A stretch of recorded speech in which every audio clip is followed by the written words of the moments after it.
Oh, yeah, I can probably. Y'all ready? Here we go.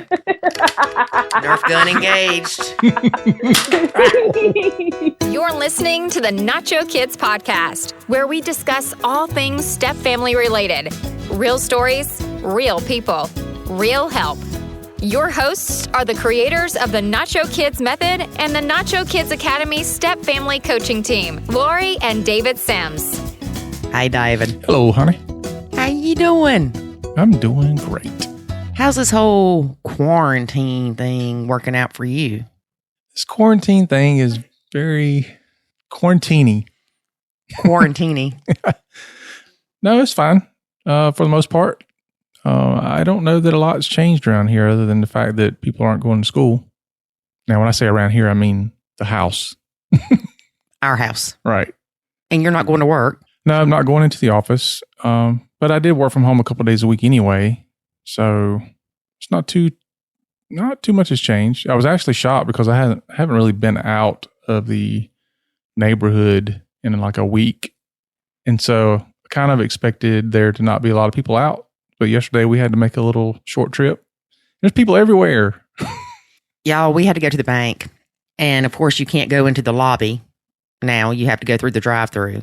They had 3 lanes open. They were slap packed full. They were handing out water to people in their cars that were waiting. Yeah. They had people directing traffic. They had people that their jobs were supposed to be wiping down the stuff between customers with Clorox wipes or something similar. But David and I noticed that apparently the attention span of some of these workers was not very good because they'd skip cars. You know, oh crap, there's a car. Well, too late. They've already been there for 3 minutes. And they were wiping down the buttons, but not the little cylinder thing that you put the stuff in. Mm-hmm. So I thought that was odd. Yeah, better than nothing. But yeah, still leaves a little bit to be desired. One thing I noticed with a local restaurant that we have is instead of having their normal menu, they've decided to have family packs. So that way they're only cooking, 2 different things, or when I say 2 different things, I mean 2 different type meals.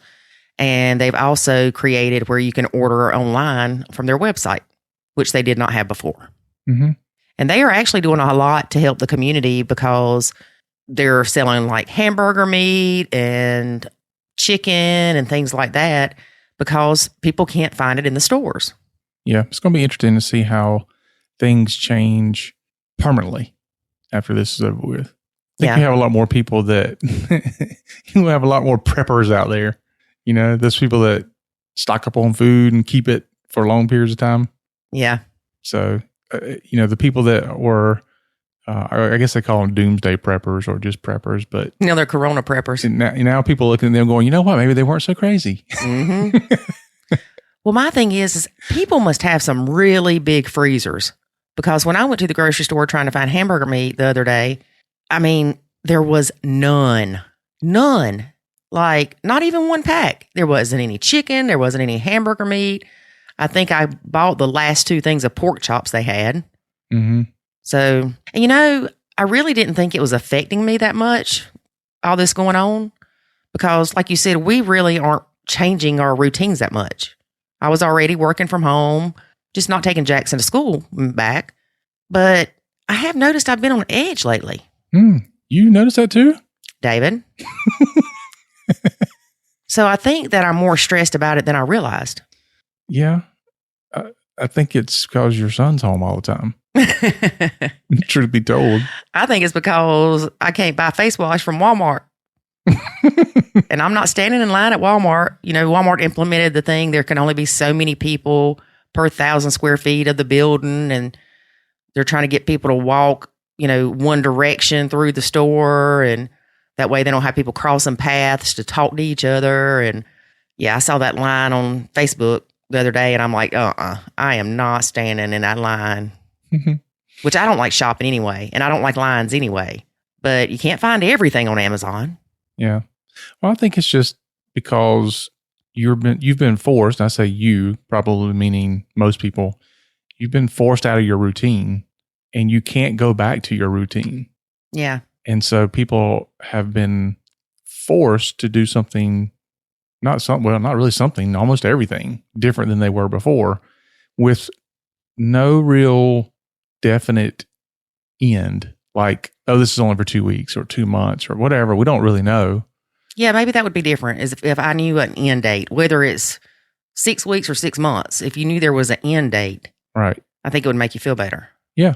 So you have that happening. So people are like, okay, I'm doing something out of my routine, which is already uncomfortable. It was unplanned. It's not like this is a vacation. Then I don't know when it's going to end, and I don't know what's on the other side of it. Like, what's going to look like for me when this is done? Am I going to have a job? Am I going to have to worry about finances? Am I going to have to worry about family? Am I going to have to worry about my health? I mean, not that life itself is not full of unknowns every single day, but I think when all these things happen at one time, it just sends you into an emotional and mental tailspin sometimes. And then you worry about people, like I worry about blended families.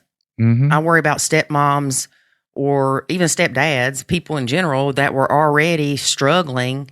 And then this happens. And then you worry about blended families splitting up because of it. Now is the worst time to make a life-changing decision. But now is also a time to be very intentional about getting yourself in mental and emotional shape, I guess is the best way to put it, and in physical shape. I mean, we've seen, I say physical shape, not necessarily meaning everybody should walk around being buff, but I'm just saying that you have to take care of yourself. And for some people, you know, just the walk to the office and walking to lunch and all those types of things was, you know, it was a bit of a physical exercise. And, it was the only exercise they got. Right. And so now you're stuck at home, and if you're not careful, you will sit still in front of your desk for 8 solid hours, and you're not getting out.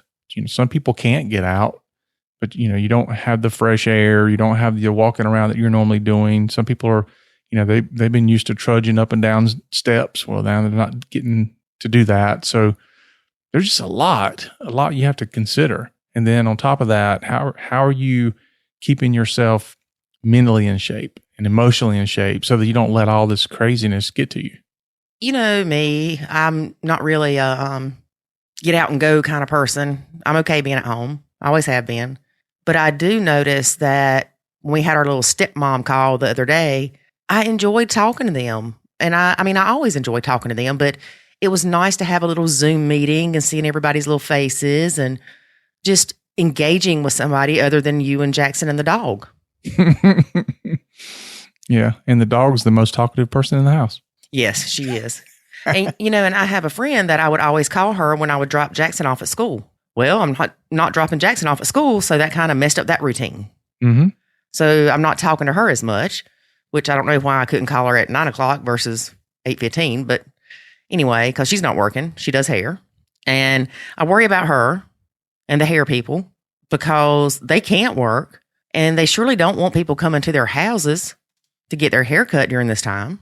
No, I think at some point, and I don't follow this very good, so, you know, take it for what it's worth. But I think at some point, even if things aren't better, I think people just have to say, all right, we've done as much as we can do. We've got to get back to life. To quote, normal. Well, I don't know that there will be a normal. I don't think it will be the normal we had before. Yeah, it's going to be interesting for sure. And I love you to pieces, but I'm not used to you being here all day, every day. I know, you're driving me crazy. I know. It's messed up my routine. I don't know what day it is now. I mean, I did not send out my Nacho Kids Academy email. Remember that? Yeah. That's something I've done every Thursday to have ready on Friday for a year and a half. Mm-hmm. How did I forget that? Because the world has changed, people. Yeah. And see, my drive to work, even though, you know, I did work from home a couple of days a week, but my drive to work and home was kind of my time to listen to podcasts and, you know, kind of thinking time, I guess you could say. Mm-hmm. So, you know, I haven't had that. You know, not that I can't go somewhere and listen to podcasts and have thinking time, but it's because your routine gets interrupted that you don't do the things that you used to do. Is anybody even listening to this podcast now? Can y'all hear me? Hello? But some people are like, man, I listen to the podcast even more now than I did before. Yeah, because they have more time. Right. But some people, their only time to do something like that was in the car. Yep. Because otherwise they're home, they're watching kids, the kids are homeschooling. That's a whole nother stress. And I tell you what, if you don't love teachers more than you ever did in your life, you got some good kids. Yeah. Because my kid is good and he does well in school. And I don't really have to help him with this homework or anything like that. But goodness gracious, I could not imagine having to really homeschool my kid. No, me neither. No. Now, one thing I found interesting was I went and looked at his Power School grades. That's the app they use to list the kids' grades and attendance here and stuff. All of a sudden, it's not active. It has been disabled by the school. Why is that? I don't know. They don't tell you anything. All they say is drop off your first packet on Thursday between such and such time, and we'll give you another one. Well, why is the school district here not doing telelearning? Okay, that's because they don't have all the kids to where they have internet. It's not like every family has internet. They can't go to the library. But our local internet provider has offered free internet to those people for 6 months. But what? Did you read that? No, I didn't read it. I'm sure there's a catch. There's a catch. Okay. There's a catch. What's that? You got to sign up for a year? Yes. Okay. You have to sign up for longer. And how nice of them. Yeah, it's not free. But no, Jackson told me there were things that the kids could get at school called hotspots or something to where they could use those. But I don't know how those work. I don't know if they would have to be, if they have enough to give to all the kids or what. So I don't know. It's just interesting. So I'm wondering, okay, how can they really hold these kids accountable for learning when nobody's teaching them anything? But why don't, okay, I get that not every kid has the internet, but why not still have classes online, even if for those that can attend? I don't know that I understand Some places that. are, but actually a lot of places near us are. But the town we are in is Podunk. And if y'all don't know what Podunk is, look it up. Podunk. Podunk. We are in Podunk, Lancaster, South Carolina. Really. I think the neighboring towns are doing it. A lot of them. They're doing the e-learning. Not here. Yeah. And your sister's daughter is going to college, and she found out that they can choose whether they want this semester graded or not, or this quarter, whatever it is now. So if she's not doing well in one of those classes, she can choose to get a S for satisfactory, a S plus for extra satisfactory, I guess, and a U for unsatisfactory. And when they do that, it does not calculate that grade into their GPA. Okay. So if your niece was doing well in school before all this happened, and she had a really high GPA, and she's not doing good since they're homeschooling, basically, then she can choose to be graded on that other scale, and it will not lower her GPA for this quarter or semester or whatever. Well, I'm waiting on everybody just to say, give out free diplomas to everybody. And, everybody's got to be in counseling now, and they're going to have some kind of thing that comes up where everybody that was alive in 2020 has to get some kind of reparations from somebody. So, you know what I'm saying? Like, I think the only thing we've been asked to do is stay home. And people can't do it. Previous generations, some of them were asked to go to war.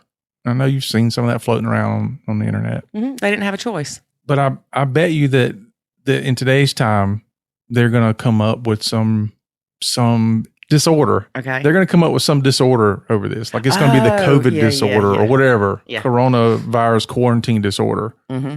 So what? CV. Oh, Lord, David. CVD. Coronavirus disorder. So you're going to be able to claim CVD. And you'll get like something, I don't know, free passes to Walt Disney. I don't know. But anyway, you'll get some kind of disability money for it. I don't know. But I'm just saying, it's just. Well, but I know you're making fun of it, but it could be real, David. A lot of people, they don't have a hilarious husband here to make them laugh. They don't even have cable TV to watch. They're sitting home all day listening to their own mind, giving them scary thoughts and doomsday feelings. And it's sad. It makes me sad. That's what's wrong with me. It's all making me sad. Yeah. But, there's a lot of people out there that are really, really, really trying to help. And I know the few people that I follow that are doing that, I don't see a ton of people really trying to take advantage of this, which is kind of puzzling to me. Mm-hmm. I mean, and it's not just in the step family space. I'm seeing it all across the board. It's like there's a ton of people in every area that I follow anyway that are doing all kind of like free counseling and free coaching and free, meetups and free office hours and, just all kind of stuff just to keep people connected and get people to talk and, let out things that's bothering you or get help or just communicate with people. Mm-hmm. But not a lot of people are taking advantage of it. And it's kind of boggles my mind because, you got people that say, oh, I would love to join the academy, but I can't afford it. Okay, I get that. But then you've got, people that are doing stepmom office hours and you and 2 and 3 other people that are stepmom coaches are all saying, come on for free and we will try to help you. Mm-hmm. And you have 1 or 2 people show up. Right. I'm like, really? Mm-hmm. Really? It almost makes me want to get on Facebook and go, if you're still having problems and you hadn't showed up to any of these, then shut up. That's why I have to keep you off out of the Facebook group. I mean, when people bend over backwards and do things for people for free, and it's not just step families. I see it in other groups and all that too. I don't understand it. It's I guess people are so fixated on everything else that's going on that maybe they're paralyzed. That's the only thing I can come up with. Oh, that's a good thought. It's like, and I don't want to necessarily say it's fear. It can be fear. It can also be, I don't know what to do. You've heard of analysis paralysis, where you're trying to make a decision on something and you just don't make a decision at all. Mm-hmm. And maybe it's kind of akin to that, where you don't really know what to do from day to day. So you just don't do anything. Right. You just lock up. Your brain's like, gears grinding to a halt. Yeah. Well, I'm starting to think that we may have to launch a new business. We're going to have Nacho Kids Academy and Nacho Life. So we can do life coaching. Yeah. Yep. I mean, we've had several people tell us that what we teach in the academy applies to life in general, not just step families. Oh, absolutely it does. All right. So let's get off our COVID-19 soapbox and talk about our guest today. All right. Our guest today has been blending for about 4 years. Oh, I remember the 4-year mark. No bio kids. Okay. 1 stepson. Okay. And a very high conflict bio mom. Okay, but there's just 1 kid there, right? It should be easy peasy. David. Shouldn't it? Of course not. See, I just don't even know how to respond to you when you say stuff like that, because it's like... No, because look, people that have 1 kid, here's the bad part. People with, like in this situation, they have 1, they go to a group, Facebook group, let's say, and they talk about the struggles they have and the challenges with 1 kid, and then people that have multiple kids come out of the woodwork like, what are you complaining about? You just got 1. Look, everybody's struggle is real and it's personal to them. Mm-hmm. And so you can't dismiss it because, oh, I've got more kids than you. Therefore, I have more problems than you. So what are you complaining about? It's still, it's a, I've said this before, maybe not on this show, but I'll say it. There's big problems and little problems. And the difference is that little problems are problems that other people have and big problems are problems that I have. Mm-hmm. So people's problems are big problems to them, even though they're not big problems for you. Well, that's like people have different triggers. Mm-hmm. Somebody may post in the Facebook group and say, this paper towel beside the trash can has just drove me nuts and la, la, la, la. And some people are like, pick it up. No, it's not that simple. Yeah. It's not always that simple, people. You make a comment a lot about that with the cereal box. My cereal box. Ooh, Lord. Yeah. It wasn't the cereal box. It was what it represented. Yes, it was what the cereal box represents. And it was, a lot of other things. And people oftentimes don't realize that. They're like, why does this paper towel on the floor make me so mad? It's not the paper towel on the floor. It's because that paper towel represents a lazy, unparented, undisciplined. Yeah. Just like the stuff on the floor in here makes me crazy. And it's not the stuff on the floor. It's what it represents. Are you talking about my stuff? No, actually, this is my stuff. Well, some of it's yours. Anyway. All right, so let's get to listening. Who we listening to? Stepmom Rochelle. Rochelle. And stepson is autistic. And David, I know you don't remember this interview, but I'm going to say something to see if it triggers your memory. Mm-hmm. You ready? Sure. What were you thinking? Okay. It does not trigger my memory. Huh? It didn't work. That's how she pushes her husband's buttons. No. Okay. What were you thinking? Okay. All right. Well, before we dive into that, let's hear a word about the Academy. And for those people that are stuck at home, now's a good time to join. Yeah. There is a way to save your sanity and your relationship, and it's called the Nacho Kids Academy. In the Nacho Kids Academy, you will learn the skills and knowledge to properly nacho, techniques to handle step-family challenges, ways to improve your communication, and much, much more. Visit NachoKidsAcademy.com and sign up today to join other step parents who are seeing the life-changing benefits of nachoing. Again, that's NachoKidsAcademy.com. Today we have stepmom Rochelle. Hey, Rochelle, how are you? Hey, I'm great. How are you? Doing great. Oh, you're not doing well today? I know. I was waiting. I usually say, I'm doing well. I'm doing well. So tell us about your blend. How long have you been blending? How many kids? Whose kids? All that stuff. All right. So I have no bio kids. We have been blending technically since summer 2016. One stepson. That's it. And yeah, I don't know. That's about it. Yeah, pretty much. So where does the technically come in? So I have known my husband since 1998. We met when we were 14 and 15 years old. I'm 10 months older than him, so I'm the older one. We were really good friends. He was friends with my ex-husband. I mean, we have always just been friends. But then when my first husband and I got divorced in 2013, my now husband, and I kind of got together in the summer that year. And then we kind of went our separate ways for a little while and then got back together in 2016. Oh, how sweet. Yeah. It is. I think it's sweet. You want to know where we met? We met on AOL in a chat room. Dude. No way. Yes, when we were teenagers. Yes. You're giving away your age. Yeah. Okay. So, well, you know. But I am from Florida, and then he's from Iowa. So I moved to Iowa to be with him. And yeah, here I am. Wow. All right. No, not Iowa. Well, I'm just thinking. I'm just thinking we better go check my kid and see who he's talking to online. I know. See, you get in all kind of trouble. My mom used to tell me, she's like, they're going to murder you. And I'm like, okay, well, no. And, you know, now I'm married to him, and she's like, wow. But I like that y'all met each other when you were so young. That's sweet.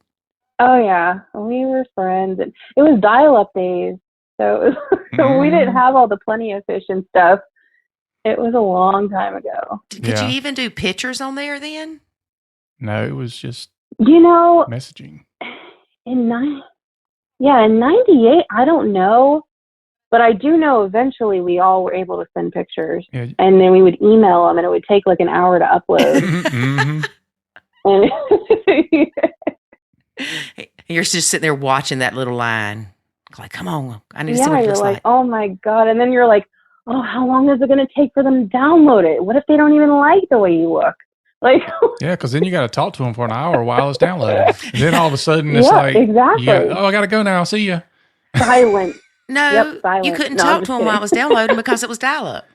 That's true. Yeah, because it took, I mean, for these younger people listening, they don't know what dial-up was all about, but you would click on a picture and it would load line by line. You would see it coming in line by line. Yep. And when you would click dial up or to connect, it would almost sound like a fax machine. Yep. The good old days. Yep. And you hear that little sound. I love those days. Yeah. You get all excited when you hear it. Yep. And then what was it? Welcome, you have mail or something? Yeah, that. Yeah, they did a whole movie about it. Oh, yeah. I need to watch that. It's been a while. You have mail. Actually, you've got mail. Okay. Oh, you've got mail. Now, look, I'm going to tell y'all something. I really stink at remembering people's names, like actors and stuff. Well, even people in general. But wasn't that like Susan Sarandon? No. See, I screwed that up. Tom Hanks and Meg Ryan? Yeah. Oh. Yeah. Well, what was the Susan Sarandon in? Was she in the Stepmom movie with Julia Roberts? Yes. Okay, good. Yep. I got something right. I just watched that movie last week or so, and it's so sad. Yeah. It'll make you cry. What's the name of it? Yeah. But it was good. Oh, what's the name of it? I think it's The Stepmom. It might be, but the bio mom got cancer. Yeah. Yeah. You've never seen it, David? Never heard of it. Okay, we're going to add that to our list with Deuce Bigelow, Mel Gigolo. Oh. I think it's free on, I think I watched it on one of those free movies, like Pluto or something. I don't know what it's called. But it's a free streaming thing, and they had it on there, and that's where I watched it. Okay, so you're illegally downloading movies? No, it's not illegal at all. They have ads. It's kind of like Hulu with the ads, but it's free. IMDb does it. It might be IMDb where I watched it. Okay. I don't remember. I have so many apps. Yeah, I'm going to make David watch that movie, even though it is like a chick flick. Oh, I hate chick flicks. Yes. Yeah, that's why my husband won't watch it either. Mm-mm. It just poked me in the eye with a pencil. Well, that's how I feel about your stupid Star Wars, Star Trek crap stuff. Oh, me too. All right, Rochelle, I don't want you going against the flow here, so talk about your problems for a little bit. Okay, yes, my problems. I have many. No, I'm just kidding. And David will be your problem by the end of this podcast. Okay, so let's backtrack. Been together 3.5 years, but technically you've known Stepson his whole life, right? Yeah, yes. I was not allowed to talk to my husband when he was with the BM. I like calling her the BM, by the way. The Beast for Master. Obvious reasons. But or the poop emoji. But anyway. But it's not because y'all had a relationship, right? No, we never, ever did anything like that, ever. He was allowed to talk to my ex-husband because they were friends, but he was not allowed to talk to me ever. So for the first couple years of my stepson's life, I didn't actually know him. But when he was about 3 or 4, that's when I met him. Okay. My stepson. Met him physically for the first time. Yeah. So how long did you and DH know each other before you moved to Iowa? You know, date, or from the first time you met him in person to the time that you moved? 2 days. What? I'm kidding. What? No way. Almost. No, I'm just kidding. 3 days? Come on. No, several years. It was years, but I can't. Wait, let me think. Okay. 4 years? 3 years. 3 years? Okay. Yes, 3 years. So did y'all have like a long distance relationship then? Yes. Well, okay, so in 2013, the summer of 2013, we had a long distance relationship, and then we broke it off. It was just too soon after my splitting up with my ex-husband. So I was like, I've got to cut this short. And he was kind of the same way because BM is insane. I don't like to use that word, but she did a lot of things that they were just really bad toward DH. She called the cops and told them that he had done things that he didn't do. And it was crazy. She was just crazy. So we cut things off, and I actually didn't even talk to him for a while after that. And then in 2015, I had moved to, okay, so maybe I should back up a little more. I moved to Texas in 2003 and 2004. I lived in Houston, and then I moved back to Florida. And then in 2009, I moved to Austin, and I lived there until 2014. And then in 2014, I moved to Fort Worth. Yeah. So I was living in Fort Worth, and he hit me up on Facebook one day after they broke up for good or whatever. No, they really did. And then we restarted the relationship in 2015-ish. And then in 2016 is when I would come to visit a lot in Iowa from Fort Worth. And then I moved here Christmas. Okay. Is when I moved. Yeah. So when you came into Stepson's life and DH's life, living there, I take it you didn't have too many issues in the beginning before you moved there? Oh, with the BM? Uh-huh. Yes.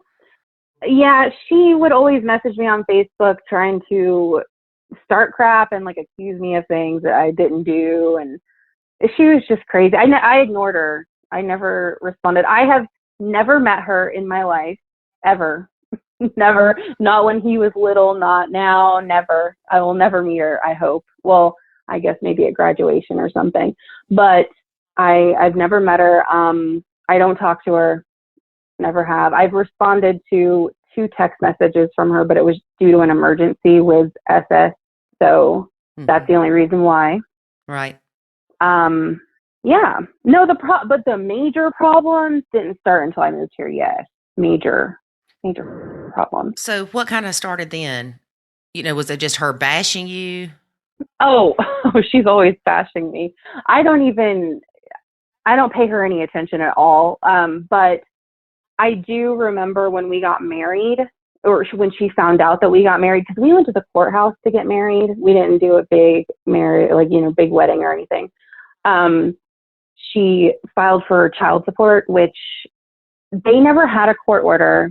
They never did child support because we actually had him a lot of the time. We would pick him up from school, and then we would have him until 8 p.m. So we'd have him about like 2:30 until 8 p.m. And then she would pick him up, and he would stay at her house overnight on the weekdays. Mm-hmm. And then on Fridays and Saturday nights, he would stay with us every weekend. So it was kind of like 50-50, but obviously the courts don't see it that way because he wasn't staying the night here on those nights, but he was here until bedtime. So whatever. Is that why she was getting him at night? I think so. Yeah. I do believe that. Because the courts count overnights. Yeah.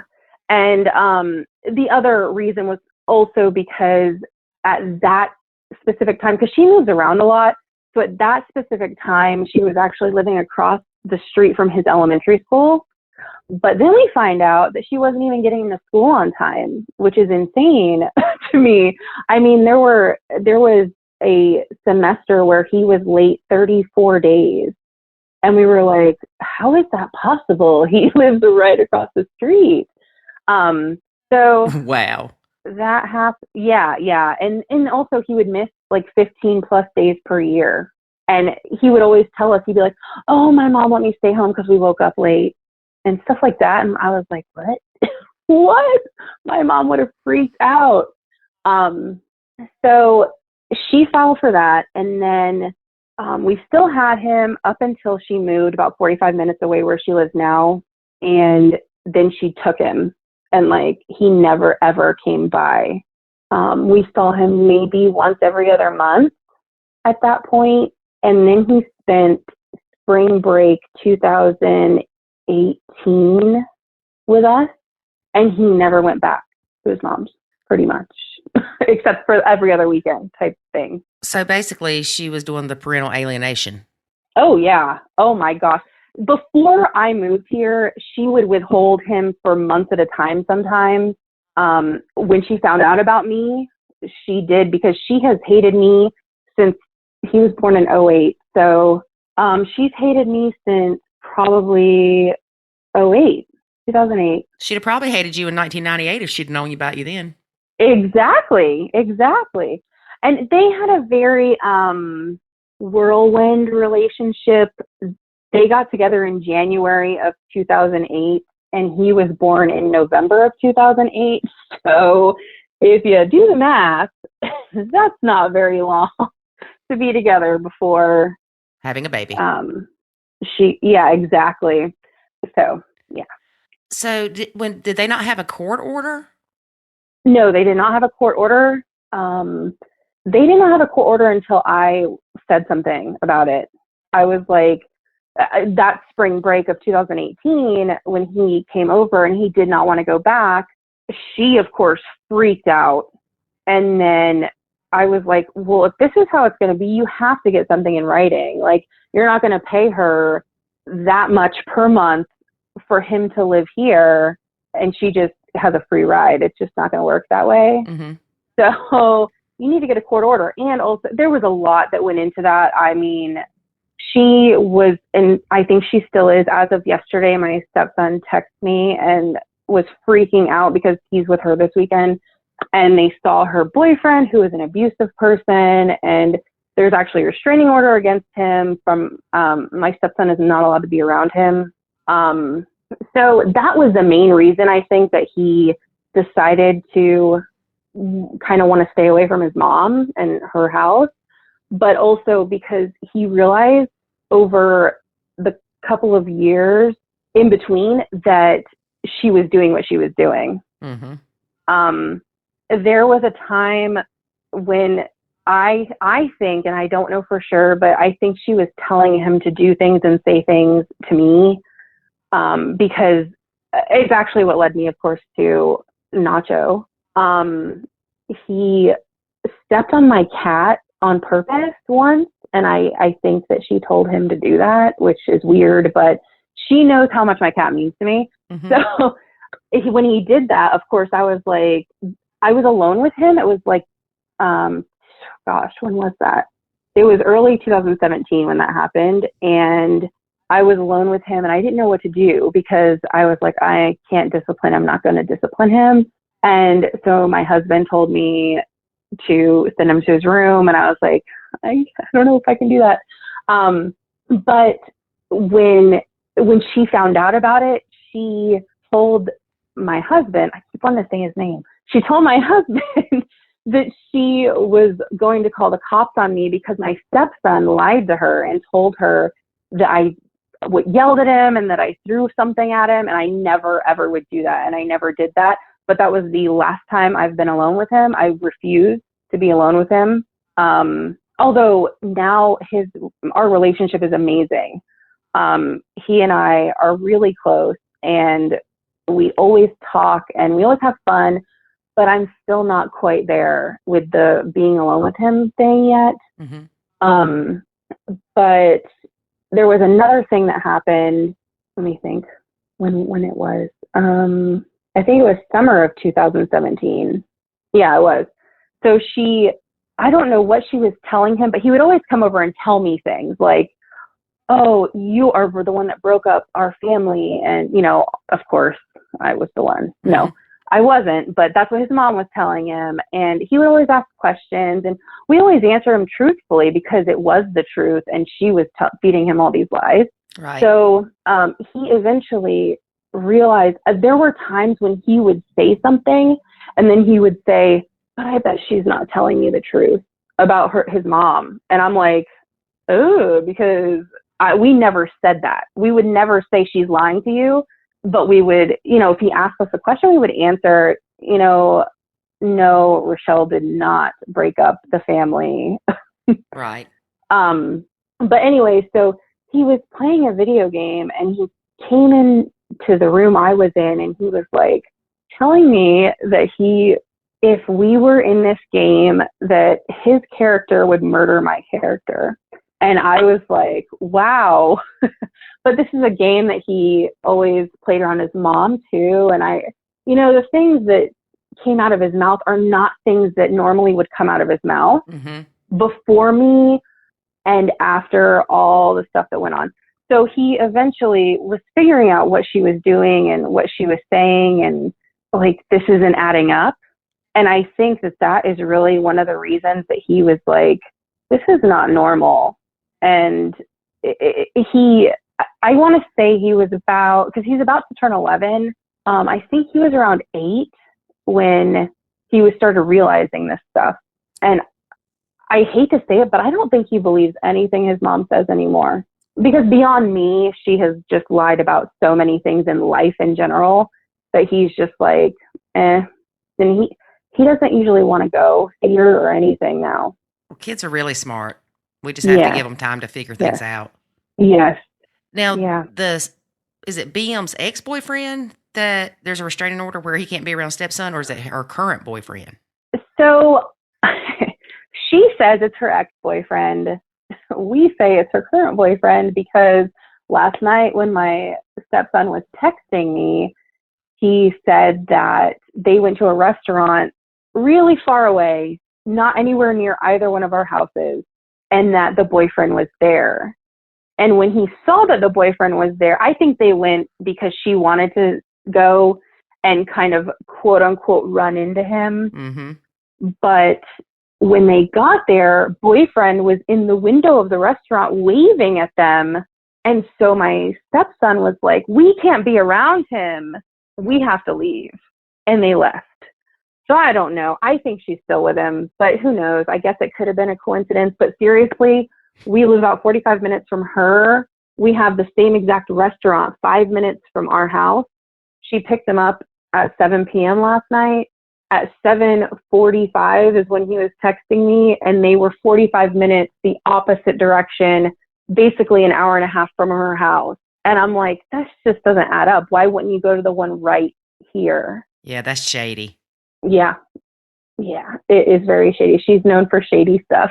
But at least they left. Yes, I'm so thankful. He gave me a play-by-play the whole time. He and I are seriously close. He never texts his dad, but he texts me every time he's with her. And it makes me sad because he never even texts her when he's with us. Mm-hmm. But at the same time, our relationship is so good. And I truly believe it's because of Nacho. I definitely believe that. Because it allowed you to bond with him on a non-parental level. Yes, exactly. Yep. I always say I'm more like a favorite aunt. Yeah. Yeah.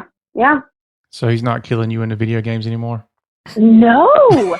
Nope. After that is when his mom decided to take him and move 45 minutes away. And then that was in November of 2017. And we saw him just about every other month until March. The end of March is when spring break is. So he came for spring break, and then he never wanted to leave. That summer, they went through the whole custody thing and got a court order. And during the summer, he refused to go for 10 weeks straight. He refused to go over there. But there was no court order yet, so she couldn't do anything about it. Oh, yeah.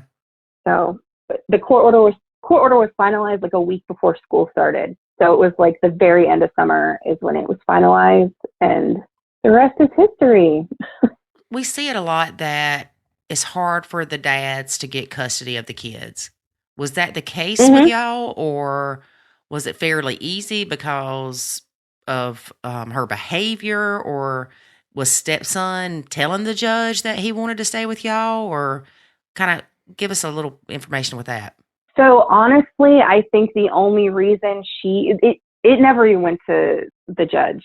I mean, the court, like it was all done in mediation. Oh, that's good. Yeah, we were lucky. I believe, one, it was because she didn't have an attorney and my husband did. But two, I think she knew that we had so much on her that if it did go in front of a judge, she wouldn't have gotten what she wanted anyway.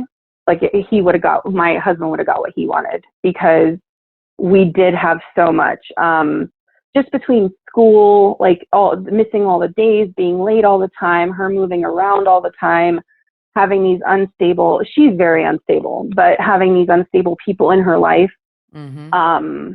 I do believe that she thought, because I kept very good records, I did do that part still, even though I was nachoing stepson, I still kept a calendar, like an agenda type thing, for like the whole time, just making notes of things that he would say. And honestly, I recorded him a lot. I never used them, but I have a lot of recordings of him talking about a lot of things that are just not okay. And I that she knew that we had so much on her that she was like, well, if I don't sign this, then it's just going to drag it out and it's going to be this anyway. Right. So does he go to her for like a week in the summer or 2 weeks in the summer? Oh, that's fun. So I don't think she's ever actually read the court order. If you're listening, girl, don't go read that court order right now. Yeah, please read the court order. No, I'm just kidding.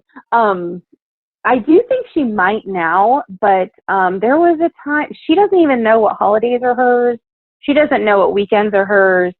She doesn't know anything about that. I don't think she even knows that she's supposed to notify husband of, like, if they go out of state, which she hasn't done. But, you know, we know the court order like the back of our hands. Mm-hmm. So it's just funny. There was this past summer when there is a restraining order against the boyfriend, but that doesn't stop her from having him at her house. He has been arrested again for being at her house after the restraining order was put in place. So she doesn't care. She doesn't care. It's only in effect until next year. And then our attorney is, if he's still around, our attorney is going to file one just for my stepson. So he doesn't have to be around him because he's very violent and just scary. He has weapons and all that stuff, and it's just not a good environment. So over this past summer, she was supposed to have 2 weeks. They were in the court order. It's not supposed to be consecutive. It can't fall on other parents' time, other parents' weekends or whatever. But all of a sudden, she was just like not ever picking him up. And so my husband was like, you know what? I'm just not ever putting weekends on the calendar anymore. I'm not putting weekends. I'm not putting holidays. They talk through talking parents only. Mm-hmm. And he was always putting whose weekend it was and whose holiday it was. And that's the only reason she knew. So he was like, you know what? I'm going to stop. So when he stopped, she didn't see him for months. She just was like, whatever, and didn't even bother to look at the court order. He even asked her, do you have a copy of it? And she's like, yeah, I have a physical copy and a digital copy or whatever, mm-hmm. PDF. And she just didn't bother. Wow. So she's supposed to have weeks, yes, but she never takes them, ever. She never takes any extra time. We offer extra time all the time. She never takes it. So the restraining order is where BM's ex or current, whatever he is at the time, he's not supposed to be around her either. Right. Okay. Or her other child. She has two. She has another son. He's not supposed to be around the three of them at all. And obviously that's due because of violence. Yeah. There's violence. He was a ward of, not of the state, but he had a conservator. Is that what it's called? Basically his mom or someone, I don't even know if it's his real mom. It might be like an aunt. Mm-hmm. She had the power over him until this year. Like, he wasn't allowed to make his own decisions. He was in a psych ward for a lot of his life.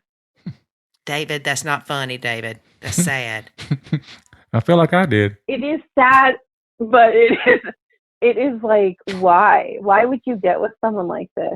And why would you allow your kids around them? Yeah, Lori.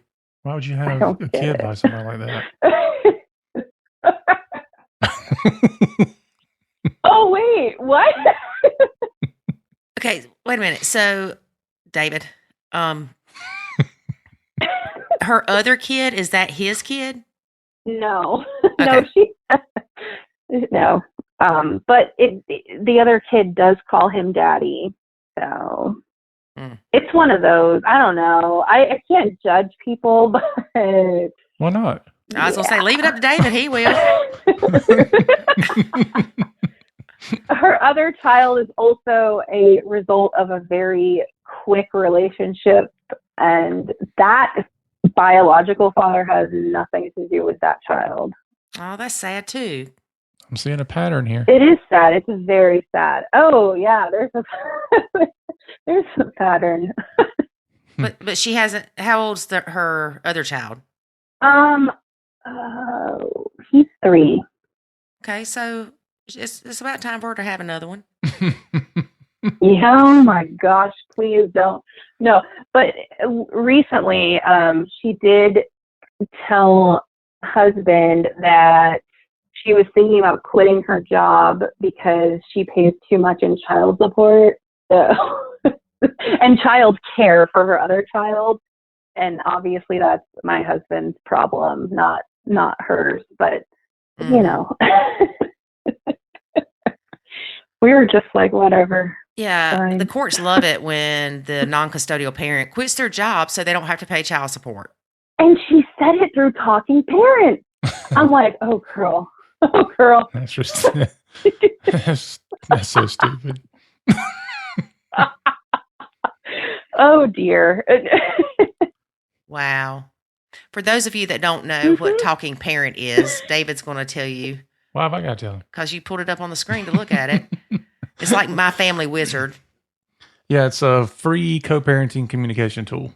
And it not only is it secure messaging between the two co-parents, but it also provides unalterable records. Some of them actually, I don't know if this one does it, but if you start sending something that's kind of hateful, it'll tell you. You may want to reword this because it can be taken as an attack or... You wouldn't be able to use that then.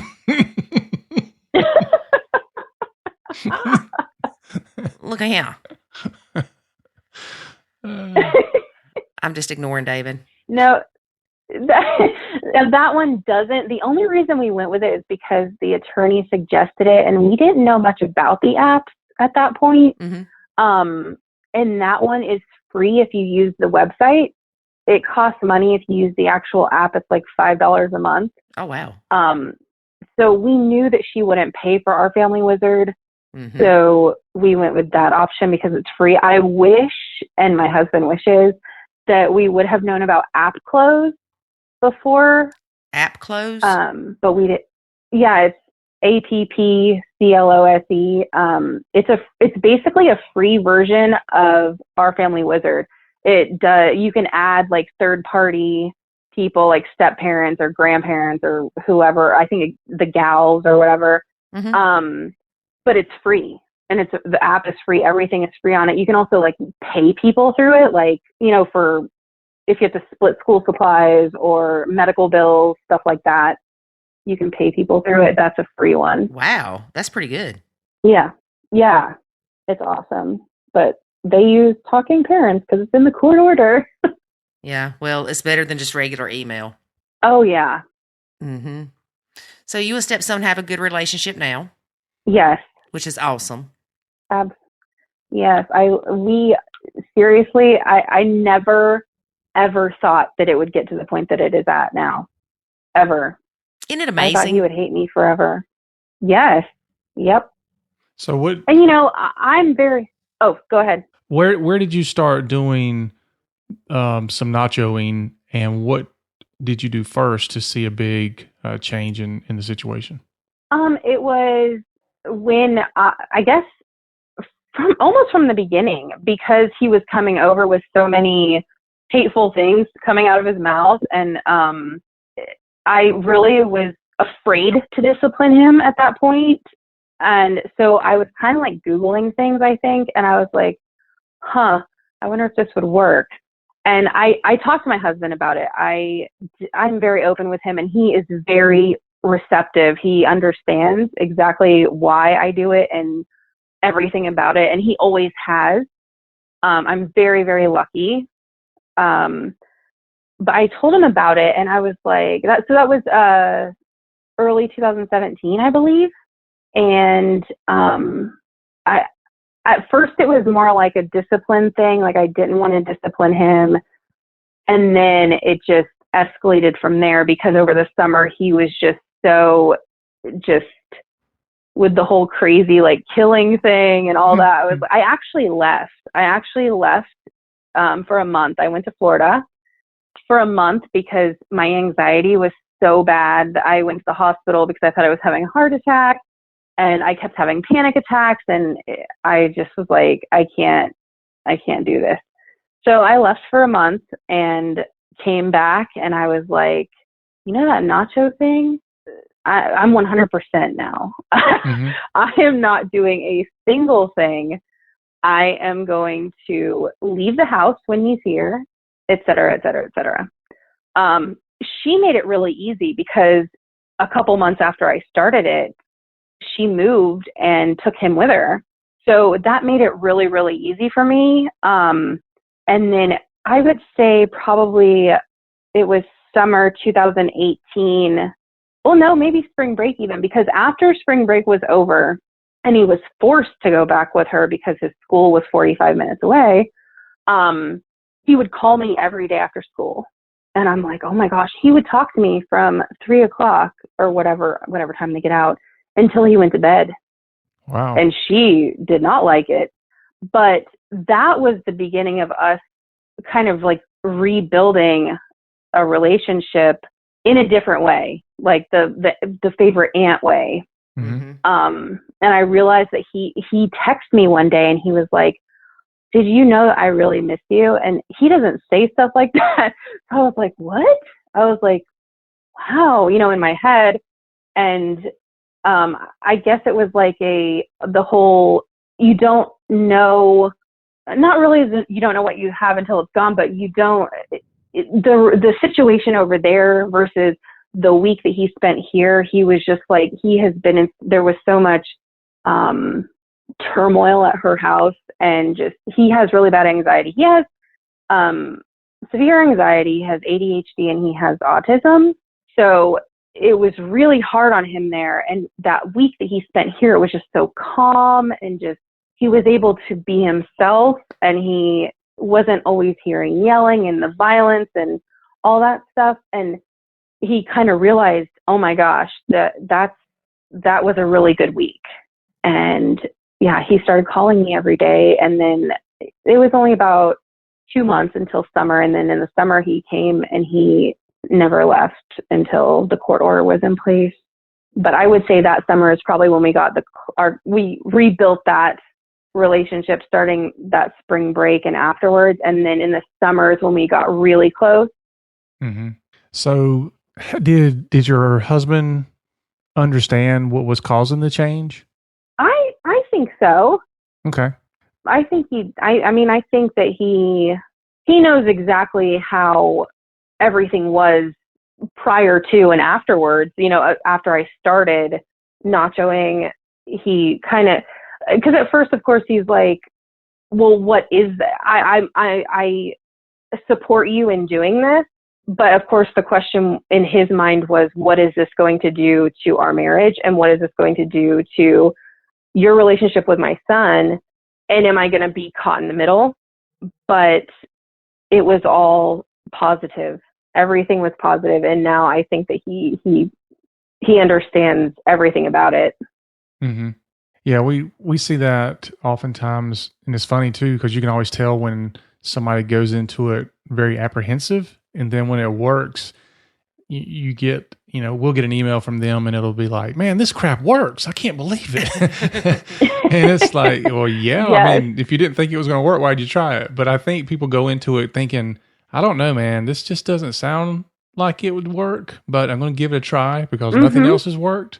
And then it's when it starts working, and which typically, you see a big turnaround fairly quickly, even though there's still a lot of work to do afterwards.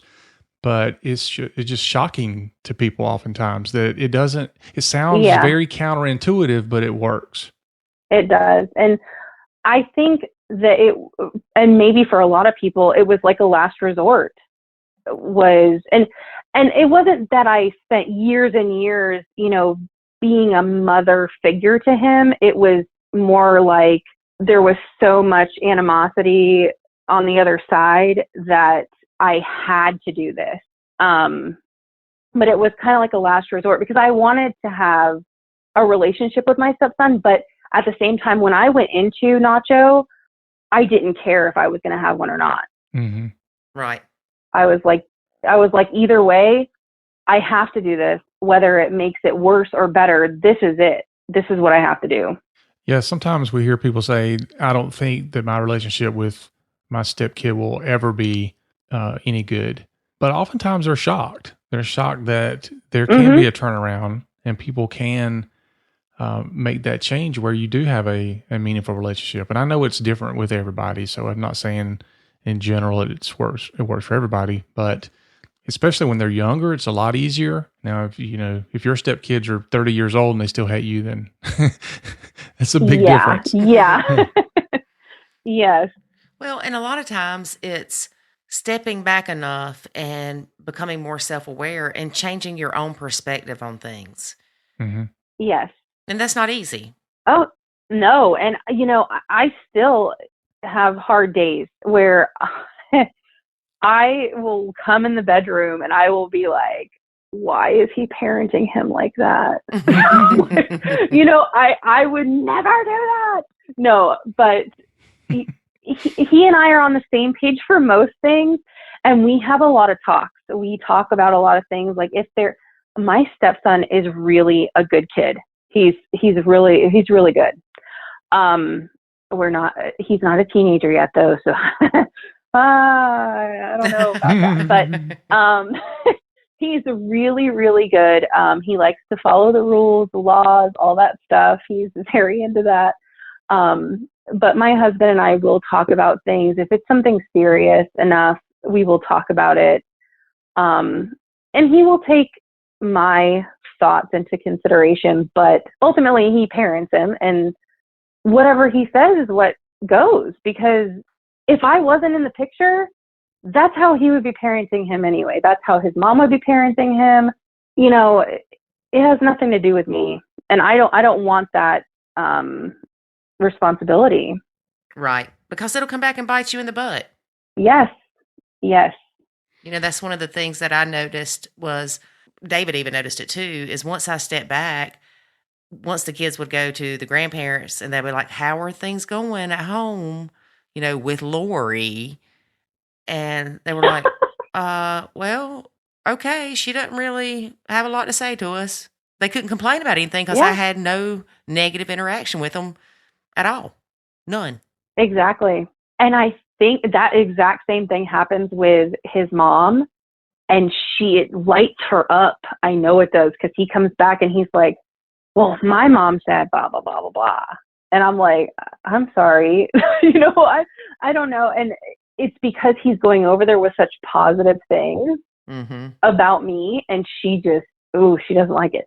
And then there was one time that he sent me a text message and he's like, BM's boyfriend said, you're not a real stepmom because you won't discipline me. And I'm like, first of all, I have never talked to him about disciplining him ever. I've never said whether I would or wouldn't. I've never done any of that. And I was like, what? And apparently something happened over there, and the boyfriend told the mom that he needed his phone taken away. Well, that's not allowed, because in the court order it says that they can't do that. Right. For obvious reasons. Yeah, exactly. Especially with that guy. Well, that's what I'm thinking, is this is coming from a guy that is violent. Yes.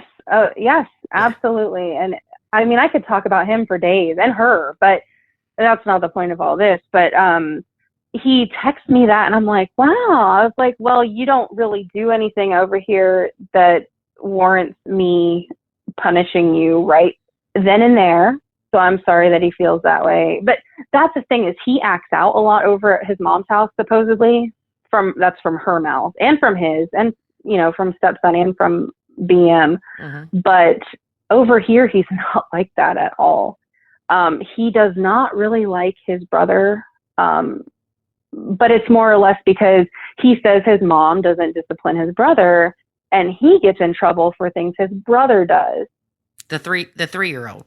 Yeah. Yeah. And I just say things like, well, I'm sorry that's happening, but I never give my true opinion. But yeah, I do feel bad that he feels that way, but it makes him resent his brother instead of the fact that his mom is not disciplining his brother in any way. Like his brother will hit him all over, just smack him around, and he doesn't do anything, and then he'll react and he'll say, "Get away from me," or whatever, and then he gets yelled at. And the little one, nothing happens. He doesn't go in timeout. He doesn't do anything. And her excuse is he's just 3. And I'm like, okay. Yeah, one day he'll be just 13 and just 20. Yeah. Yep. And then it'll be jail, and but whatever. That's their house. They can do what they want. Yeah. You mentioned that stepson is autistic. So the hitting to him could be a lot more annoying to someone that isn't. Exactly. A lot of the things that he tells me that happen over there, like the yelling, the hitting, just anything that would be a sensory thing, I do believe, because it's so quiet here. It's so quiet at our house. I have researched a lot of the positive parenting stuff just to kind of have a guideline of how to even just be a good person in general, and especially when it comes to kids. But I researched it, and I also showed my husband, because of course he's the parent, and he actually toned down what he does, and he doesn't yell ever anymore. Like, there is no yelling in this house, not to anybody, not to each other, nothing. So I do think that the yelling, the hitting, anything that would mess with the sensory issues played a big role in him choosing, because I think he chose to live here, but it really wasn't just him choosing to live here, because we wouldn't allow that. We know that he thrives better here, and he is a better environment for him all around. So that's the reason that my husband went for custody. If she wasn't so unstable, if she was more stable, if she had good people in her life, if she wasn't making bad decisions, then it would be probably more of a 50-50 thing. But it is night and day with the way he is over there versus over here. And it's also night and day with how he was prior to him living here. And now it's just the polar opposite in a positive way. But yeah, anyway, back to the thing, back to the sensory stuff. I do think that is why he does react sometimes, because he says he tries to ignore it for a while, and then he just freaks. Could he get up and walk away? I've told him that's what he needs to do. I don't know if he actually does it. I've told him, if your brother's bothering you, maybe you can go in another room, or go outside and ride your bike, or, something away from him. But with autism and anxiety and etc., he has Tourette's. He has a lot of things going on. But with that comes, he has to be like right around somebody all the time. He's very, very scared to be alone. So it's hard to get him to do something on his own. I'm assuming it's the same way over there. So he doesn't want to be in a room by himself. He doesn't want to close a door so his brother can't get to him. He doesn't want to go outside by himself. So it's really hard. It's hard for him. Yeah. Now, you mentioned there was some things that your DH read that caused him to stop yelling. Do you have those resources you can share with Lori? Oh, yeah, I can probably. Y'all ready? Here we go. Nerf gun engaged. Do you yell? I can't even imagine you yelling. Do you really? There's a reason why we live so far in the woods. I've gotten a lot better at it. There's a lady that we had as a guest named Celia Kibler, and she did a no yelling challenge thing or a course. And I did participate in that. And it helped me a lot. Did you fail? Oh, okay. Did I what? I said, did you fail or? No, I didn't. Okay. I'm not trying to justify this, but I grew up, my mom was a yeller. Here we go. And if my dad was mad, he was really quiet, but if he did yell, you knew it was bad. But my mom was a constant yeller. And so it's her fault. Yeah. Okay. So I had to break that habit. And one of the most interesting things that I did during the Celia Kibler positive parenting, and during that thing was, one of them was, how did you feel when you were yelled at? Man, that makes you feel like crap. That is exactly what I showed and told him about, actually, because he grew up in the same kind of household, and he was like, it made me feel bad. And he still doesn't like yelling. And I'm like, then why did you do it? Or, why did you do it? Yeah, Lori, why? Why did you do it? Well, it's because it's ingrained in us. That's what we lived with for so long. It's almost like we picked up their bad habits. Mm-hmm. It's true. And that's the whole thing is, I'm not even, I'm not bashing you, but that is what I told him. I'm like, just because you were raised in that household doesn't mean you have to carry on those toxic traits, kind of thing. But I don't know what your household was like, but I do know what his was like. And it wasn't good at all. I don't really like to think a whole lot about my childhood because what I do remember is bad. And everything before me was bad. What are you talking about? Oh my gosh. Oh. Go ahead, David. Just tell yourself whatever you need to make yourself feel better. But honestly, I kind of do understand now why my mom did yell so much. Because you hard-headed. Yeah. And I was the rebellious kid, and there were 3 of us. And my dad didn't help her a whole lot around the house. And she was expected to work full-time and have supper ready and the house clean, which, she was very good at dictating what we needed to do as far as chores. And back in the day, you didn't question or not do your chores. By God, you did them. Because if not, your butt was going to hurt. Mm-hmm. No dial-up for you. Yep. No dial-up. But I know that when my mom would yell at us, that's when we reacted. Yeah, but I don't mean that you yell when you're mad. I'm talking about you just yell. Like you have conversations across the house. And it's not like you're running around yelling at people. You're yelling to people. It's so easy for David to forget now that his kids have moved out.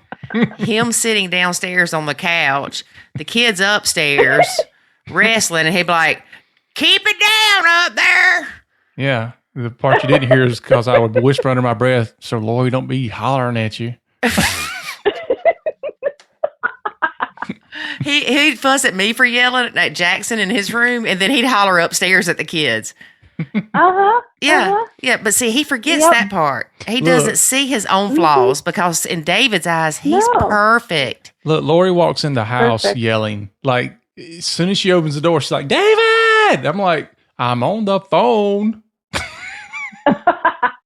Look at her. I wish you could see. She's burning holes in me right now. Oh, where's the Nerf gun? She's already shot her 1 bullet. Oh, you got another bullet? Oh, gosh, I'm in trouble. You thought I only had 1 bullet there, big boy. Let me reload. I do want to say something, though, about childhood, and that is that my stepdad definitely nachoed me. When you mentioned that you were the rebellious one, I was the rebellious one, too. And my mom, I was bad, but my stepdad nachoed me definitely. Mm-hmm. Do you have brothers and sisters? I have a half sister and a stepbrother. Okay. I was just trying to figure out if maybe you were the middle child and that's why you were rebellious, because I'm telling you, I must have came out and been like, you ain't telling me what to do. You still do that. I'm the oldest. Oh, well, then that's not it. You're always trying to find excuses for your behavior. No, it's explanations, not Oh. excuses. Oh, my bad. Gosh, I'm going to quit talking to you. Please. I wish you would nacho me. I do more than you realize. We're going to have to stop recording on Saturdays because apparently David has bad days on Saturdays. If David and I ever fight, it's on Saturdays. We don't fight. No. You fight. I ignore you. You're a button pusher. Oh my gosh. Rochelle, do you know any button pushers in your life? Yeah, his name starts with a D and ends with an H. Yeah. Yeah, I thought she was going to say David for a minute. No. I was like, look at here, girl. We've talked about this before, and we've talked about this in length. I do not understand intentionally pushing somebody's buttons. I just I don't don't get either. it. She just realized, a few months ago that it was a thing. It's almost been a year. Well, she thought it was just me. And so I had to tell her, no, this is a thing that people do. And she's like, well, why do they do it? And I said, because they like the reaction. And she's like, no, that's just you. Mm-hmm. Then I introduced her to other people who said the same thing. And she's like, oh my gosh. And then I took a poll at work and found out that a lot of them idiots did it too. Uh-huh. And they're like, it's fun. I think I do it sometimes too. Oh, there we go. Really? I mean, it's just easy. It's easy sometimes. It's Like just too what? easy sometimes. Give me an example. Oh my gosh, I don't know. You can't put me on the spot. It's I okay. do know one thing that gets my husband so riled up, and it's about the BM. Mm-hmm. But I'm always like, what were you thinking? And just that one sentence sets him right off. And I'm like, mm-hmm. He knows exactly what I'm talking about. I don't even have to mention her name. I don't have to mention anything else. Just what were you thinking? And that is the... And she probably just does it out of the blue. Like she's like she's sitting on the couch. She's like, oh, look at him. He's so sweet. What were you thinking? Okay, help me to understand, to the best of your ability, why you intentionally say something that you know is going to just rile him up and make him mad. I really don't know. I think that I'm just bored. Look, don't let her fool you, Rochelle. She does that to our dog. Like the poor dog will be sitting there doing nothing, and then she'll do something to get the dog riled up, and laugh about it. I'm like, She'll probably say, "You want to go for a walk?" No, and then not take him. No, that's mean. See, that's mean. Y'all are mean people. Yeah, you can't say. I don't even know where the dog's at. I'm scared to say it. You can't say RIDE around my dog. She will go nuts. Actually, if you spell it slow enough, she'll go nuts. Oh. Because she knows. Mm-hmm. Yeah, my kids have been known to do that. But see, Ziva doesn't get mad for hours upon hours. You know, I might do something to annoy her, yes. But then I love on her within 2 or 3 minutes later, and it's all good. Well, that's what I do to you, but it don't work. No, you don't.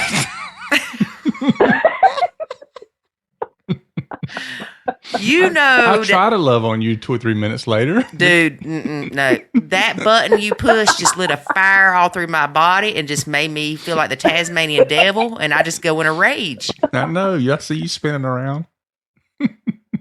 I just don't understand it. And I've researched it. I don't understand you people. To all the button pushers in the world, you suck. You suck. It's not. I feel like DH does it more than I do. I will say that. And you know what? That might be it too. It could be that, like, it's a reaction to him doing it. Is, you know what? He did that to me on Tuesday, and now it's Thursday. I think I'm going to do it back, kind of thing. No. Get him back. Okay. Like this morning. Here we go. David got mad at me this morning. Just briefly, because I made a comment. It's Saturday. About his pajama outfits. Oh, you have a pajama outfit? Well, kinda. No, I got sleep pants with what smiley faces on them, and she said they were too short. They are too short. But for her, if they're not dragging the ground, they're too short. And I'm like, look, they're okay. Dude, you are halfway between like high waters and capris. No, I will put a picture. I'm going to send you a picture, Rochelle. Who did the laundry and made them that short? He did. I used to not do laundry until most recently. But when they're long and I have to go outside on days like today when it's wet outside, then the pant legs wick up all the moisture and the water, and now I'm walking around with wet pant legs. Hike them up. You ever heard that saying, hike up your britches? That's where that comes from. If you'd have done that, you wouldn't have no... Never mind. So, anyway, David usually has a good sense of humor, but again, Saturdays are not good days for him, apparently. And so I just look at him and I said something about the pants because I had another pair and I was like, you want to put some pants on that are longer? And he's like, no. And then he puts on this Harley Davidson like muscle shirt that had the sleeves cut off, and I just busted out laughing. I still don't know why she was laughing, but anyway. I tried to get him to let me take a picture so y'all know why I was laughing. Look, Rochelle, literally this is 30 seconds after I got out of the bed. I am not in a humorous mood 30 seconds after waking up from a coma. Well. Oh, that is another time that I like to push his button. Is right when he gets up, because he is not a morning person and he needs like at least 30 minutes. Look, yes, I am I'm like a freight train. It takes a while to get me going, but it takes a long time to get me to stop too. I'm up and at 'em, so. Yeah, I'm a morning person too. So what happens is, why are you laughing, David? Never mind. Because I wake up all chipper. Your morning is my afternoon. Oh, please. Okay, so David gets his feelings hurt this morning. Not really. And I had asked him if he wanted me to cook some eggs because my son wanted some eggs. And he said, I'll take an egg sandwich. I was like, well, you can do that part yourself. Well, the next thing you know, he's sitting on the couch with a bowl of cereal and got his lips so far out. I'm surprised there's not milk all down the couch, all pouting. And then I'm like, I was picking on you. I'm sorry. See, that's not what you said. You didn't say any of that. You said, I thought you wanted an egg sandwich. And I'm like, well, you asked me. Then you said you weren't going to do it. And then you walked out the door. So I went and got a bowl of cereal. And she's like, I guess you don't want an egg sandwich now. And I'm like, duh. But see, I end up picking up his feelings. So if he's grumpy or in a bad mood, then next thing you know, I'm mad or grumpy. So I just don't get it. Y'all are weird. You should have fixed my egg sandwich then. No. Okay, so now on Saturdays, it's egg sandwich day. Nah, man. He can find somebody else to coddle That's him. as close as I can get to her fixing breakfast. I buy cereal. I'll go to McDonald's. I have to check the milk the night before to make sure there's any milk. Well, that's what a good person does if they want cereal in the morning. Okay. Anyway. So next time I'll just yell at you that we don't have any milk. That's fine. It won't bother me. Since that's your love language. You holler from in the shower talking to me. Oh my, really? You said that? Yes. Look, Rochelle. She will be in the shower yelling for me to come in. I'm on the other side of the house and I'm like, I hear I'm like, what is she doing? She was like, she could have talked to me before she went into the shower, but no. She gets in there, closes the door, closes, the bedroom door, the bathroom door, and the shower door. And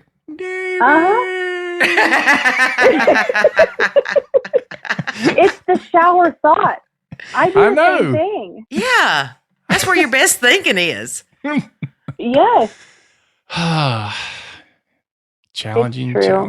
David, I'm going to put you on a challenge where you have to be happy on Saturdays and no button pushing for a month. So when are you leaving on Saturdays? Oh. Oh, shooky. You know I got one more bullet over here, don't you? I don't think we've ever had 3 Nerf shots in a episode, but it's happening, folks. It's happening. He done pushed that button. Yeah. I want to hear you yell like a girl. Ow! See, told you. This thing's powerful, ain't I it? For heard that. $1.98 at Walmart. That's all right. I got evidence now. I'm getting a restraining order on you. Well, I'll just break it like BM does. Who, mine don't have one. No, her BM. Anyway, enough of your drama. Yeah. Hey, I think I might need to order a bunch of these Nerf guns and sell them. Put a Nacho logo on the side of it. Yeah. Yes. Dude, I mean, it's like a pocket-sized one. I'm not kidding. It's like 3 inches by 3 inches. You could hide it in your pocketbook.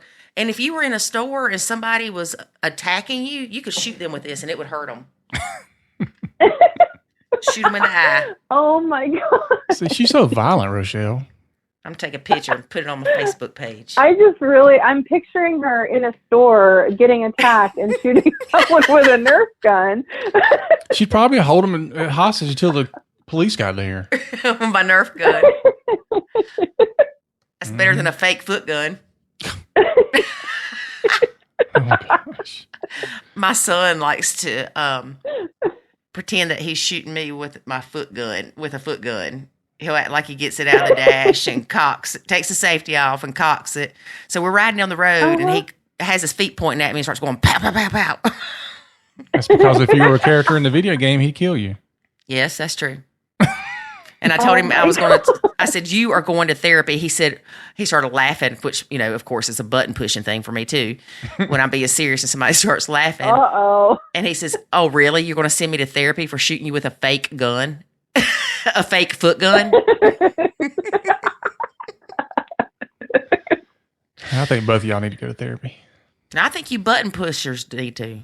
You Button Pushers Anonymous, BPA. I probably do. Rochelle, I'm disappointed. I like her.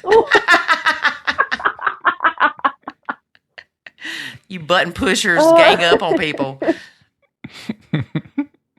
I don't know. And maybe David's buttons aren't as easy to push. He's not as sensitive as I Sometimes I am. do it and I don't even know it. Sometimes Sometimes it is known. Sometimes I do it and I don't even know I do it. But that one thing, I definitely know I do. And I do it on purpose. I do it to everybody, and I know I do it. and oftentimes it really works to your benefit because it keeps people on their toes. They're like, please don't do anything that he can use against you. Just don't. And so it just keeps them on their P's and Q's. Yeah, we had one lady in our Q&A coaching call in the academy, and she says she couldn't stand it when her stepkid said something. Do you remember what it was, David? Was it get something? Get tore up or No, I don't know. Get wrecked? Yeah, that was it. Get wrecked. how did you know that? Because everybody says it. Yeah, it's something they all say, especially when they're playing those like Fortnite and stuff. Yeah. So anyway, she says that she can't stand her. I guess it was her stepkid saying that. So David said it to her like 800 times. Oh my God. He said he was trying to desensitize her to it. Oh my. So wait, were they saying it to her or are they just saying it? They just say it. Oh, okay. And so it just, one of those things that. Yeah, it's a pet peeve. Mm-hmm. I do know one of David's pet peeves. We talked about this. He does not like it when doors do not open to a full 90 degrees. I do not. Ooh. I do not. Mm-hmm. I don't know that I've ever come across one like that. Yeah, it makes me want to just break the door. Yeah. Even worse is like when you go to the store and you like walking out the door and it won't open all the way, and so it forces you back. So you look stupid as you're falling through the door. That's because you're pushing on the pull. No, I'm not talking about it won't open at all. I'm saying it instead of opening all the way, it opens like to a 45-degree angle, then like stops, and you just kind of face plant into it. Oh my gosh. I don't know. I guess I don't pay attention. Oh, I got an idea. I'm going to go tighten up all those door slamming things. Go ahead, and I will rip them off the hinges. What are they called? Door stoppers? So I'm walking so Rochelle, I walk into the bedroom the other night. She's got stuff behind the door, and she's like, "Does it open far enough for you, honey?" Oh my God. Because it's like probably at 88 degrees. I know. I had to measure it. And she says that she doesn't push your buttons. Mm-hmm. Well, no, I was asking because I didn't want to push the button. Kidding. Yeah, I had to get my protractor out. Yeah. But I tell you, I went to open that door today and it bounced back when it hit that thing. I'm like, dang it. See there. Uh-huh. Mm-hmm. I need to move it. Yep. All right. I'm going to start Button Pushers Anonymous. I'm serious. We don't want to be anonymous. We love being known. Oh, my gosh. Hey, all you listeners, if you're a button pusher, tell us some of the things that you like pushing people's buttons on. Oh, no, maybe I should start another website, buttonpushing.com, with all the ideas of what you can do to push people's buttons. Rochelle, you want to give me some content? I could. I could do that. What were you thinking is number one. Yes. What were you thinking? And yeah. I think that would push anybody's buttons. Yeah. All right. Yes. So say it to us the way you say it to him. What were you thinking?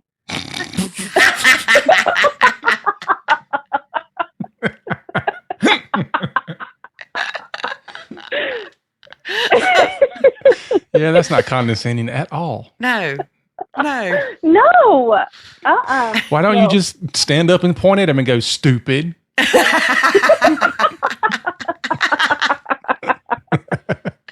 David, that's mean. That is usually his response, though. I was stupid. Oh, I thought you were saying he told you were stupid. No, he calls himself stupid. Poor guy. Well, I mean, none of us obviously have had all the best relationships, or we wouldn't have been divorced at some point. Yeah, you wouldn't be listening to this podcast. Yeah. So, Rochelle, what were you thinking? You see? No. Hey, I don't have any kids with anyone.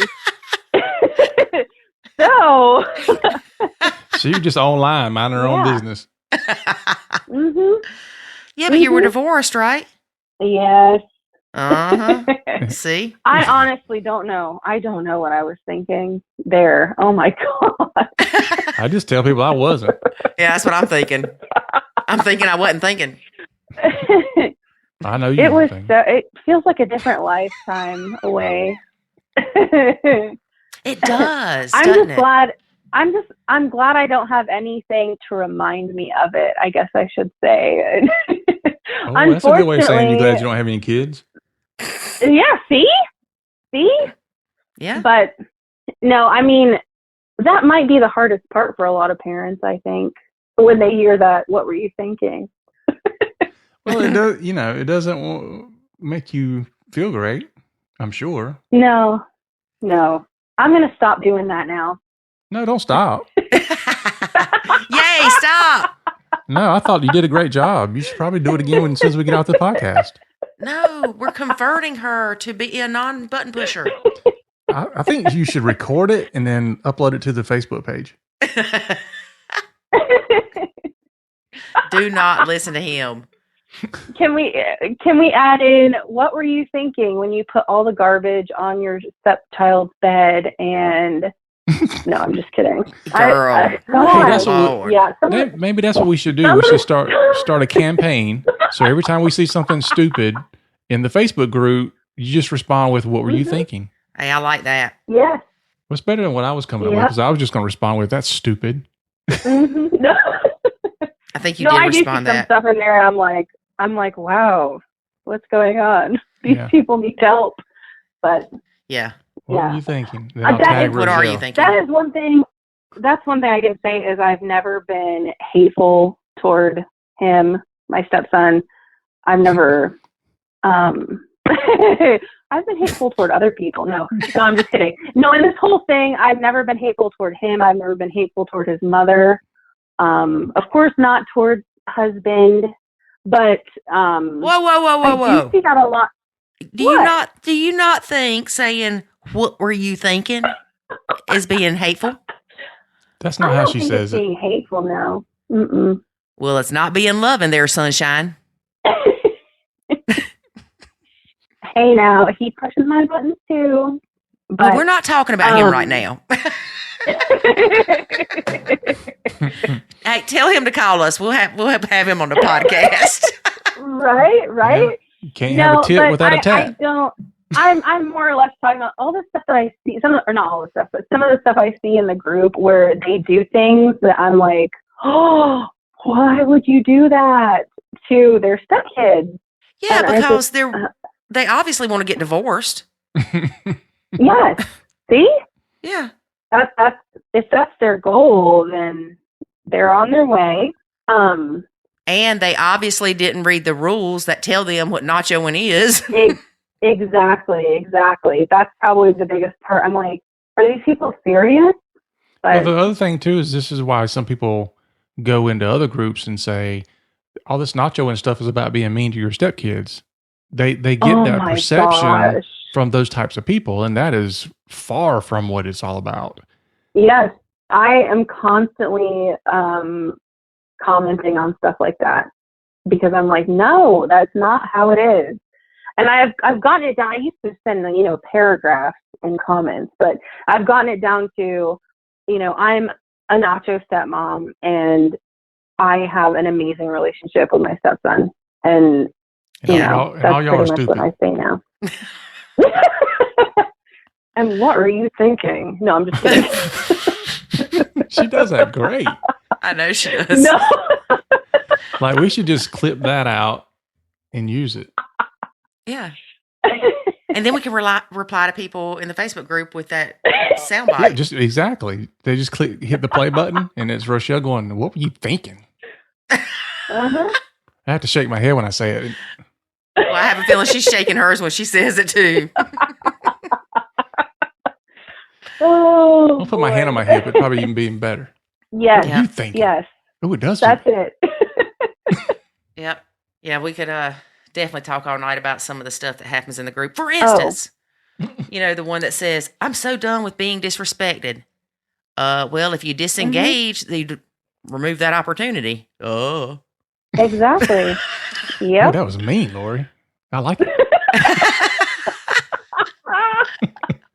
Well, it makes no sense to me. I mean, and some of these people have been in the group for a while. Yep.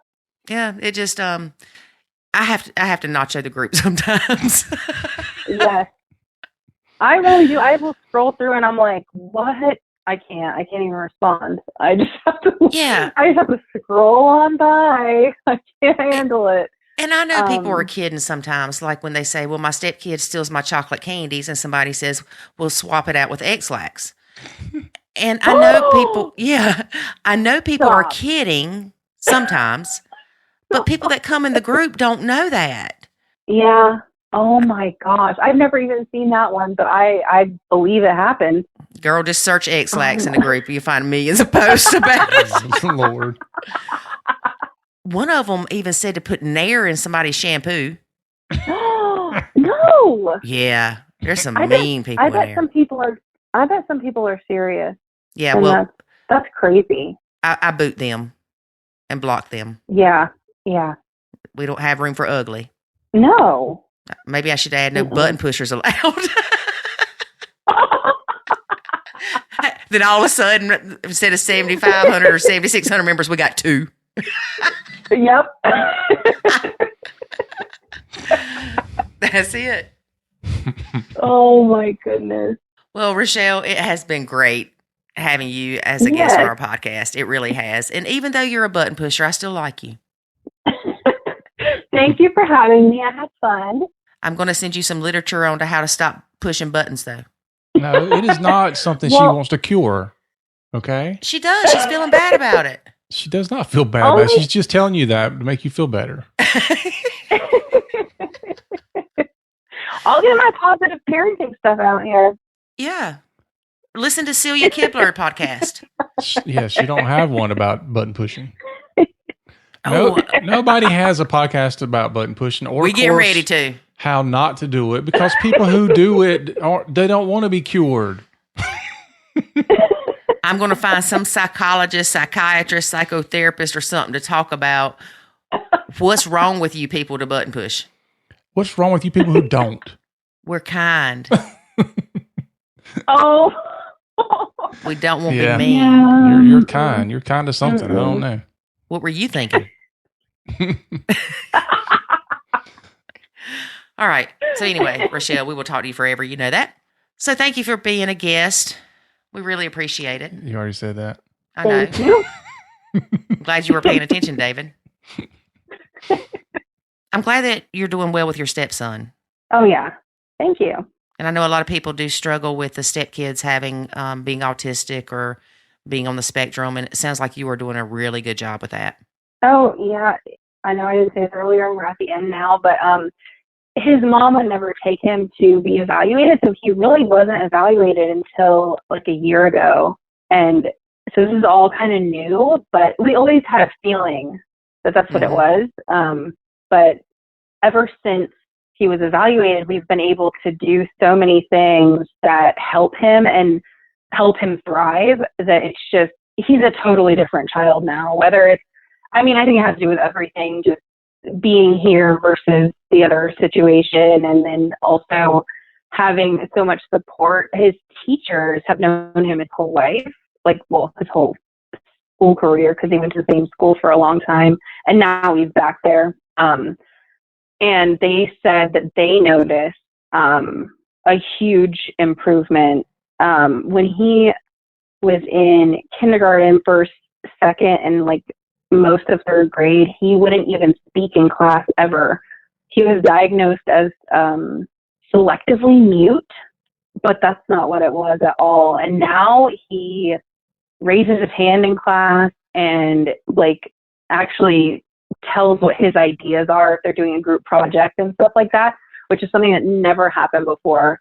But now that he goes to like therapy and stuff for trying to build like friendship and kind of become, what is it, like, not necessarily outgoing, but something, just talking in general, and not so shy and so anxious. And whatever he's doing in therapy is working, and what they have sent home with us to do with him is helping him too. And it's really awesome to watch, I think.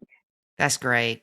Because you know what? You and your husband giving him these tools and getting him the help, he will grow up and have a much easier life as an adult. Yes, absolutely. And you can teach him how to button push. I'm out of really bullets. Good at it already. He's good at it already? Oh yeah. Oh yeah. There's the bonding right there. That's what they're bonding around. We figured it out. Yep. She's like, go over there, look at your dad and go, what were you thinking, Dad? Mm-hmm. You know what? He does say that sometimes. I bet it's because he hears me say it. Well, yeah. Oh no. See? I never put the two together. I never thought about it. Well, that's what this call was all about. It took us an hour and a half to get you the help you needed. Now I'm going to reflect on my choice of words. Mm-hmm. Go get in the shower and reflect, and then scream for your husband across the house. Yes, exactly. That's what I'm going to do. I did it earlier today, too, even. See? I did. I said, hey, I need you to put this on the grocery list. He's like, can you not remember it in 5 minutes? Nope. Nope. It's all in my head right now. Yeah, and in 5 minutes, you've had 2,000 more thoughts. Yes. You don't think that much. Who don't? Are you sure it wasn't whenever you got? Never mind. You have 80 to 100,000 thoughts a day. I know. You tell me all the time. I don't know how in the world you think about it so Really? much. I don't think men have that many. Well, let's not go there. We do. They're just mostly on one topic. Oh no! See, I was trying to be all PG. I know. Hey, Lord help us. Okay, well, you'll have to come back on the podcast at some point so we can see if you've cured your button pushingism. I will definitely do that. I'll come back in a year and see if it works. Yes, let's do that. All right, we'll do it. All right, thank you. Thank you. You have a good night. Bye. You too. Bye-bye. Bye-bye. Okay, David, I'm going to trigger your memory one more time. No more triggers. Look, I don't remember what I had for breakfast this morning. How do you expect me to remember what I did weeks ago? I don't know. You remember all kind of other stuff. Yeah, it's weird how my brain decides what it wants to remember. Well, yeah. I know what your brain decides to remember. Why? Anything and everything I've ever done bad, you decide to remember. That is not true. Lie. It's not true. Oh, my goodness. That's not what I choose to remember. That's what I remember. It's not what you choose to remember. It is a proven fact that people tend to remember things that were not good. Okay. That's why we have to focus on the good and find the good things to remember. Okay. Then you should have plenty. I'll give you all kind of good stuff every day. I need help learning to meditate. Somebody out there. Please hear my cries. I thought you was in there meditating. Oh, you taking a nap. Yeah. I thought you was meditating. Was I sitting up with my hands together? I think that's how you would meditate, though. You'd lay down. I'm going to look at the ceiling for a minute and close my eyes and meditate. I don't know. Anyway. Because you'd be complaining, this hurts my butt. I can't do this. David. Oh, my legs got a cramp. I can't sit like that. Am I supposed to go? Oh, I can't deal with that music playing. I can hear you now. You would go nuts. Oh. I hear music playing. Do you hear music playing? My mind doesn't stop enough for me to meditate. Which, I have learned that meditating is not always letting your mind just go blank. Well, then you have a chance. Yeah, I have a chance. So I'm going to work on that. I can't wait to see it. That's how I view your meditation going. Okay. Thanks for the support. I know you well enough to know. You don't know nothing. I've been stuck in this house with you for how long? I'm kidding. Yeah. I'm not stuck in the house with David. I'm safe at home with David. Send help. Send help. You would have to be in a padded room with nothing around you to maybe possibly do meditation. Otherwise, you're going to be like, no, because if it was a padded room, I'd try to bounce off the walls. No, because I'm telling you, anything, you'd be like, I got to find the pattern in the floor. Okay, look. Oh gosh, look, there's a piece of paint that's got some mark on it. I've got to fix that. Oh, look, there's 4,853 pieces of popcorn ceiling stuff. Just stop. Quit picking on my personality. No, I'm just saying, you can't have any squirrels. Like, no windows, no doors. No, you have to have a completely blank room, or you will find something to distract you from meditating. That's true. Yeah, I know. But I'm looking forward to watching you meditate. So you really don't remember this podcast? That's I vaguely remember the conversation. Oh, see? But it's been a while. Well, I've known Rochelle for quite a while through the group, and I think very highly of her. And I'm so glad that Nachoing helped her to have a relationship with her stepkid. Mm-hmm. Me too. I wish she wasn't a button pusher. I love button pushers. But I'm going to work on that with her. No, leave that alone. That is not a flaw. David. Look, I bet you right now, as we are recording this, Rochelle is at home. Looking at her husband and going, what were you thinking? Exactly. Like everything he does. Like, what were you thinking? It's all on how you say it. You don't go, what were you thinking? Mm-mm. You go, what were you thinking? But think about it. If we ask anybody, what were you thinking? When it comes to any relationship they had prior to the one they were in, we're going to get defensive. Like, look, don't call me an idiot. I know I was. To say what were you thinking is to insinuate you weren't thinking. Right. It's not one of those things where it goes, what were you thinking? It's not inquisitive. It's accusatory. Exactly. Funny. Yeah. Funny how things are. So, but I know Rochelle's at home right now and she's pushing those buttons and she's enjoying herself. So don't try to change people like that. But I want to help her. Button pushing is not something people need help from. Her husband needs help for her to stop button pushing. No, look, I button push. I don't need help. I know, but it keeps you on your toes. Okay, on my toes / about to enter a mental hospital. About the same. Yeah, probably so. But the point is, it makes you appreciate things in life differently. Oh my gosh. See, that's starting to push my buttons. Well, as we learned in the opener, everything's pushing your buttons nowadays. That's not true. It's not? Are you sure? No, I'm not sure. Because it seems like when you bring something up and I say, well, I know what you can do to help yourself. And then you just go off. I ain't went off on you lately. You just go cray. I do not. You know what? I can tell when you're mad, though. You haven't been mad lately. I haven't? No. Nope. I've been annoyed. Yep.